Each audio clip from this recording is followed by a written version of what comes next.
I just got an email, Anne Ryan, from you, from Ireland. I have that right, huh? Yes, Ireland, Gary. Ireland, okay. And you raised an interesting point. We had a little Skype conversation after that, and you raised an interesting point, which I would like to discuss so that others can benefit from it. And that is the whole idea about having these spiritual experiences, or growing in our spiritual sense, if you will, using the unseen therapist and so on. And you personally have not had one of these wow experiences like I have, where all of a sudden, the whole world vanishes and I'm in the arms of the Creator, and it's just, what is this? And it's just so exquisite. There's no words for it, etc. You haven't had that, right? No, I haven't had that, Gary. Okay. As it turns out, most people haven't had it. And what people tend to do sometimes is they'll write me or call me or something, and they'll say, well, Gary, I haven't had your experience, therefore, maybe I'm not doing it right, or I'll never get the unseen therapist, or something like that. You've got a different view. Fire away. Okay, so I've been pondering on some of this recently, and I suppose looking at my own process and my own journey, and I wonder now, do some people have that instantaneous, dramatic, whoa, like you describe and like other people write about? And that for others of us, is it a really gradual coming to? Mm-hmm. And the metaphor that I have in my mind, how I see it is, it's like some people, particularly children, who will normally jump out of bed in the morning, but some children will wake up, eyes ping open, and whoa, out. Day started, out of bed. And others will spend 10 or 15 or 20 minutes, just waking up to the day. And I kind of just draw the parallel there between those that wow, have what you describe and what others have written about. And then those of us that just slowly, sometimes not even noticing that we're sort of a little bit more awake, a little bit more conscious, a little bit more something. And that it just happens so gradually and so gently and so subtly that in some ways one could miss it. And in another way, sometimes there is something that happens in day-to-day life. It's like, wow, okay, I didn't do my normal dramatic thing about that. I was a little calmer when Uncle Charlie said whatever he said and so on. Yeah, and actually, that more slow, more subtle thing is a very, very powerful thing, but yet we tend not to notice it because we sort of get used to it. It happens a little bit at a time. And then someday you're in some kind of an argument or a debate or in some kind of a stressful circumstance, and you just respond much more calmly. Or if you get to the point where you're coming out of your shoes and you're a little upset about something, it doesn't last very long. You catch yourself. This is not going anywhere, and you're a little quieter. The way you respond to your children, the way you respond to your spouse, the way you respond to your people in your workplace, and so on. Even with competitors and all of this, just sort of is different, and actually dramatically different. If we could flip a switch from a year ago to today, it would be a dramatic shift. Yes. Yeah. And in some ways, it's we the word respond is lovely. We respond rather than react. I think that's responding is there's something very gentle and very there's a movement in it, whereas a reaction is like reflex. It's just out there. It's that's the difference, and less drama. That would be my word. There's less drama. Well, I'm going to tell you the same story I told you a bit ago when we were on Skype. But I want to emphasize the point that just because one has not had a wow experience does not mean the unseen therapist isn't there doing her job, et cetera, et cetera. sometimes it just needs to unfold more slowly. So let me recount this story here for those listening in and so on. I had a call last night from a gentleman who called me. He was irritated, and he said, Gary, I've read your book, The Unseen Therapist, and I've worked on it on my anger issue that I've had. I'm 82 now, he says, and this anger issue has been with me since I was a child because I was abused as a child. And I'm angry about it. I'm still angry about it. And I've done all the EFT tapping, and I've worked with people that are supposed to be experts and all of that. And nothing works, nothing works, nothing works, nothing works, you know. And he was actually sort of angry at me because I represented all these things that nothing worked. Okay? So I'm listening to him. Now, the important thing is, if I had had this conversation 5 years ago, my reaction would have been, well, okay, well, let's debate some of this now. Okay, I wrote this book, and, you know, and did you read chapter 4 or whatever? I mean, it says, did you do that? You know, and maybe politely, but nonetheless still argue with him, debate, etc., stand toe to toe in some fashion.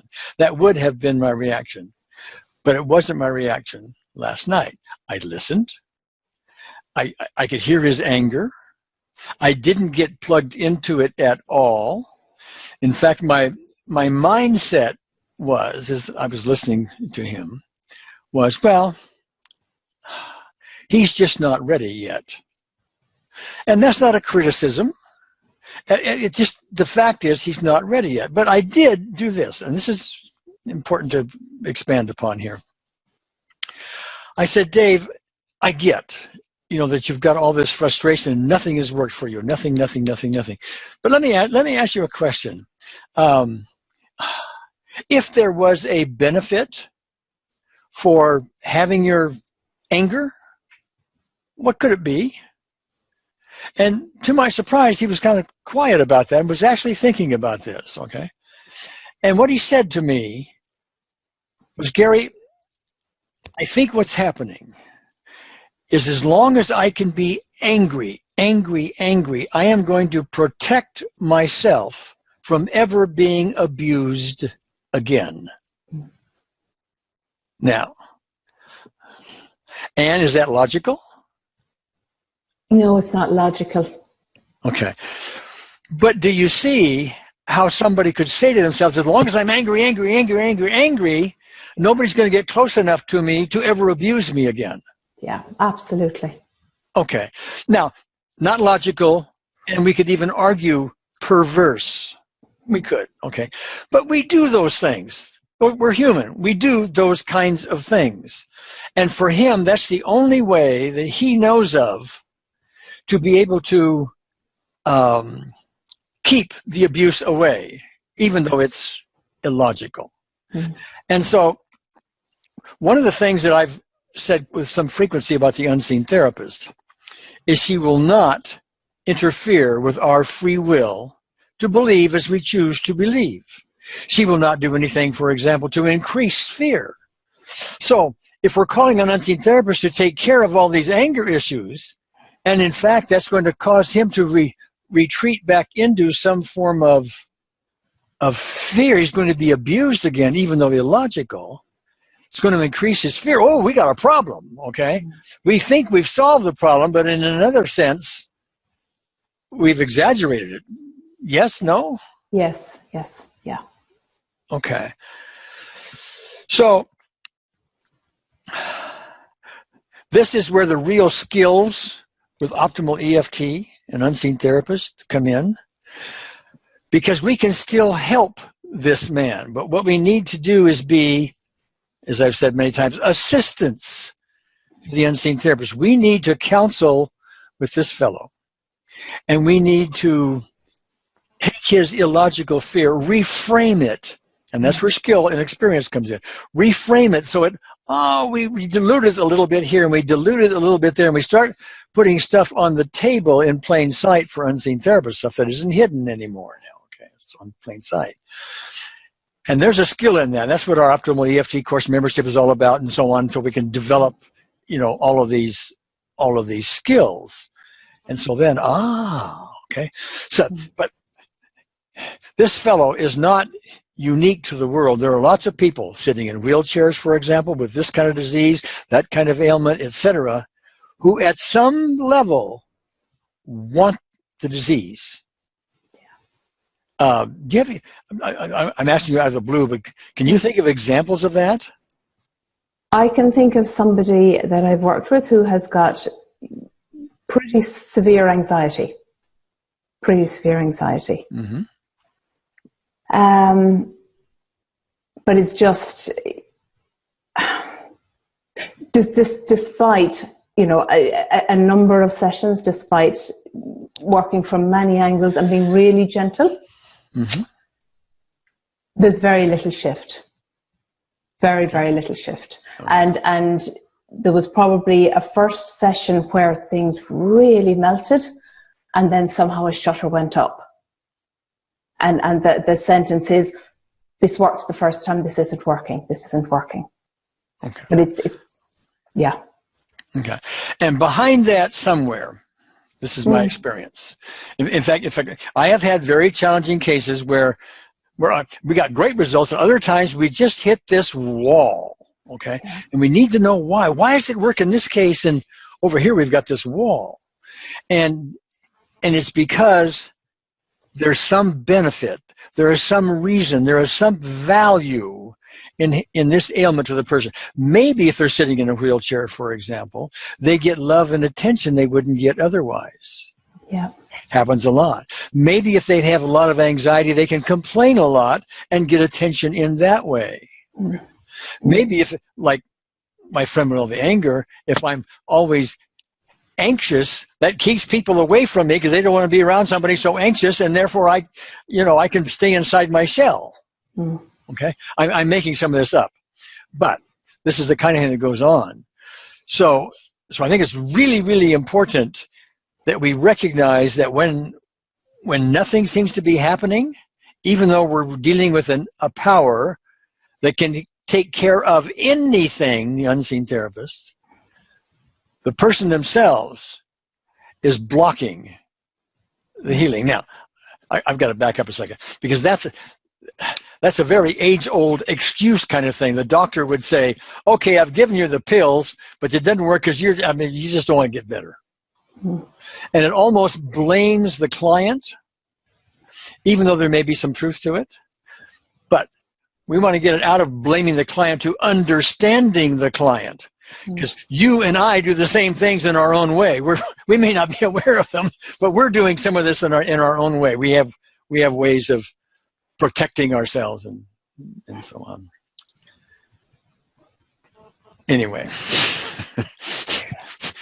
we go on and on. But you got any thoughts on that, Anne?